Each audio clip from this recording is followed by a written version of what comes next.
వీళ్ళ distribution network ఏదైతే ఉందో, ప్రైవేట్ మాఫియాతో కూడిన డిస్ట్రిబ్యూషన్ నెట్వర్క్లకి ఏదైతే ఉందో, ఆ షాపుల్లోకి, ఆ బెల్ట్ షాపుల్లోకి నేరుగా ఈ మందును పంపిస్తూ ఉన్నారు. ఆశ్చర్యం కలిగించే విషయం ఏంటంటే ప్రతి 4-5 బాటిళ్లలో ఒక బాటిల్ కల్తీ బాటిల్ తాగి మనుషులు చనిపోతా ఉన్న పరిస్థితులు. అసలు నిజంగా చూస్తే ఒక సిండికేట్ పద్ధతి ప్రకారం ఏ ప్రాంతాలు ఎవరెవరు పంచుకుంటున్నారు అన్నట్టుగా పంచుకుంటూ, మన తంబళ్ళపల్లెలో మనం చూసాం, తెలుగుదేశం పార్టీ ఇన్ఛార్జ్ అక్కడ వైఎస్ఆర్సీపీకి సంబంధించిన ఎమ్మెల్యే గెలిచినాడు కాబట్టి అక్కడ తెలుగుదేశం పార్టీ ఇన్ఛార్జ్ అంటే అక్కడ రాష్ట్రం కంటెస్ట్ చేసినాడు. ఆయన పేరు జయచంద్ర రెడ్డి. ఆయన ఆధ్వర్యంలో జనార్దన్ రావు అనే ఒక ఆయన, ఇంకొక ఆయన సురేంద్ర నాయుడు అనే ఇంకొక ఆయన, ఆ ఏరియాను వాళ్ళు పంచుకుంటూ వీళ్ళకు సూపర్విజన్ బాధ్యతలు, వీళ్ళ మీద సూపర్విజన్ బాధ్యతలు వాళ్ళ అన్నమయ్య జిల్లాకు సంబంధించిన మంత్రి రాంప్రసాద్, వీళ్ళకు సూపర్విజన్ బాధ్యతలు. ఆయన సూపర్వైజ్ చేస్తూ ఉన్నాడు. ఆ ఏరియా అంతా వీళ్ళు పంచుకున్నారు. అక్కడ కుటీర పరిశ్రమ ఏకంగా బాటళ్ళు ఏకంగా మందులు తయారు చేస్తూ ఉన్నారు. బాటళ్ళు కనిపిస్తూ ఉన్నాయి. అసలు కుటీర పరిశ్రమలు, దానికి ఒక ట్యాంకులు, మూతలు, బాటళ్ళు, లేబుళ్ళు అన్నీ రాష్ట్రాన్ని ప్రాంతాల వారుగా నకిలీ మద్యం దందా సాగిస్తూ ఉన్నారు.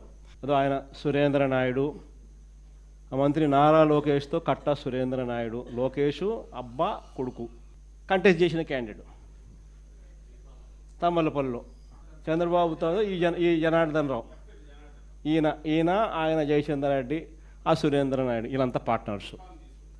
బీఫామ్ ఇస్తాడు చంద్రబాబు నాయుడు, బాగా కంటెస్ట్ చేయనైనా నువ్వు, ఇంకా ఎమ్మెల్యే అయ్యి ఇంకా అంత రకరకాలుగా ప్రజలను ఇంకా హింసించు అని చెప్పి ఏకంగా బీఫామ్. తర్వాత ఆయన మంత్రి సూపర్విజన్, ఆయన రాంప్రసాద్ రెడ్డి, ఆయన మంత్రి.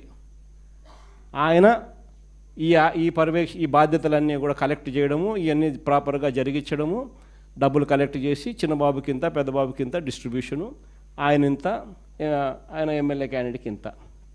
ఆ డిస్ట్రిబ్యూట్ చేసిన నెట్వర్క్లో ఆ మాఫియా సామ్రాజ్యానికి బెల్ట్ షాపులు నడుపుతూ ఉన్న మిగతా తెలుగుదేశం పార్టీ వాళ్లకు అందరికీ తలా ఇంత పంపకాలలో ఏకంగా మంత్రి దగ్గర నుండి చేయించడం. ఆ సామ్రాజ్యం అక్కడి నుంచి విస్తరిస్తే నెక్స్ట్ సామ్రాజ్యం ఆ ఏరియా నుంచి కొంచెం ముందుకు పోతే కృష్ణా గుంటూరు జిల్లా ఈ సామ్రాజ్యానికి నెక్స్ట్ విస్తరించడం. ఇక్కడ చూస్తే ఇబ్రహీంపట్నంలో ఏకంగా ఒక చోట కాదు 2 చోట్ల భారీగా, ఇబ్రహీంపట్నంలో 2 చోట్ల పెద్ద ఎత్తున పట్టుబడ్డ బాటిళ్ళు, తయారీ యూనిట్లు. ఇబ్రహీంపట్నం ఇది 2 చోట్ల. ట్రాన్స్పోర్ట్ అక్కడి నుంచి రావాలంటే కష్టం కదా, అంత ఎక్కువ ఖర్చు ఎక్కువ అవుతుంది కదా. ఇదైతే కుటీర పరిశ్రమలు ఆడంటే ఆడబెట్టేసేయచ్చు కదా. ఏకంగా చూస్తే ఆడ వీళ్ళే బాటిళ్ళు, వీళ్ళే బ్రాండ్లు, వీళ్ళే లేబుళ్ళు, అన్నీ వీళ్ళే. లేబుళ్ళు కూడా అన్ని ప్రమాణంగా పెట్టినారు. Kerala malt, old admiral, Manjeera blue, classic blue, అక్కడ ఎక్కడ చూసినా కాటన్ బాక్సులతో స్పిరిట్ నింపిన క్యాన్లు. ఈ స్పిరిట్ క్యాన్లు, ఖాళీ సీసాలు, గోడౌన్లతో పట్టుబడిన ప్యాకింగ్ యంత్రాలను చూసి ఎక్సైజ్ అధికారులే విస్తుపోయినారు. రకరకాల కుటీర పరిశ్రమల మధ్య ఇది అంతా కూడా జరుగుతుంది. ఇది ఈ ఏరియా ఏంది, కృష్ణా గుంటూరుకు సంబంధించి ఇబ్రహీంపట్నంలో జరుగుతూ ఉన్న 2వ ఏరియా. ఇది రేపల్లె. ఆ నుంచి డిస్ట్రిబ్యూషన్ సెంటర్స్ కృష్ణా ఇబ్రహీంపట్నం నుంచి రేపల్లెకు అట్లా నెక్స్ట్ విస్తరించడం. పాలకొల్లు, అది కుటీర పరిశ్రమ.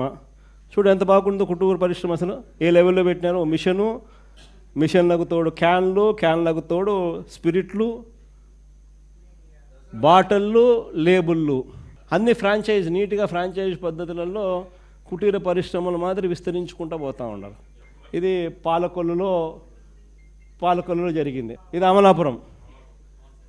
అమలాపురంలో కూడా చూడు నీట్గా మిషన్లు, బాక్సులు, కల్తీ మద్యము, బాటిళ్ళు, లేబుళ్ళు, మూతలు, స్పిరిట్ అన్నీ ఇంక్లూడింగ్ మిషన్లు.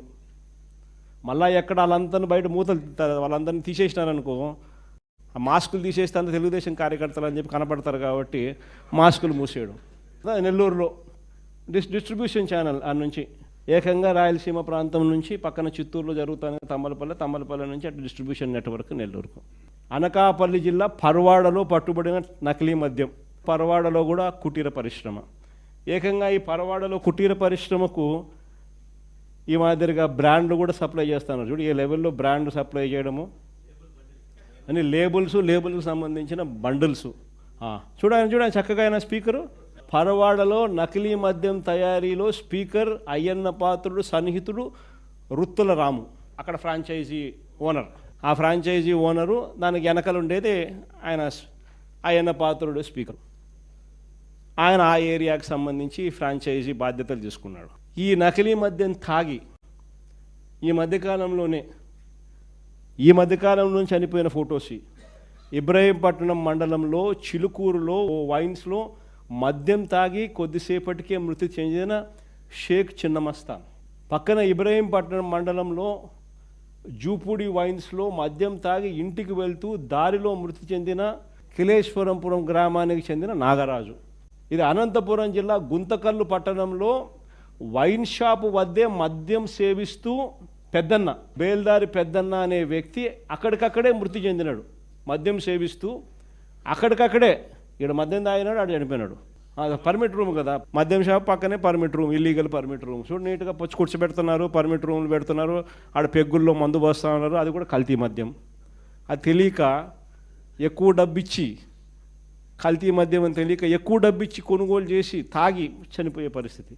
ఒక రాష్ట్ర ముఖ్యమంత్రి డబ్బుల కోసం ఏ స్థాయిలోకి దిగజారిపోతూ ఉన్నారు అని అంటే, సొంత జోబీలోకి ఆదాయాలు పెంచుకునేదానికి రాష్ట్ర ఖజానాను లూటీ చేయడం ఒక ఎత్తు అయితే, సరిపెట్టుకోకుండా ప్రజల జీవితాలతో చెలగాటలాడుతూ ఏ రకంగా లూటీ చేస్తూ ఉన్నారు అనేది ఈరోజు రాష్ట్రంలో స్పష్టంగా కనిపిస్తూ ఉన్న పరిస్థితులు.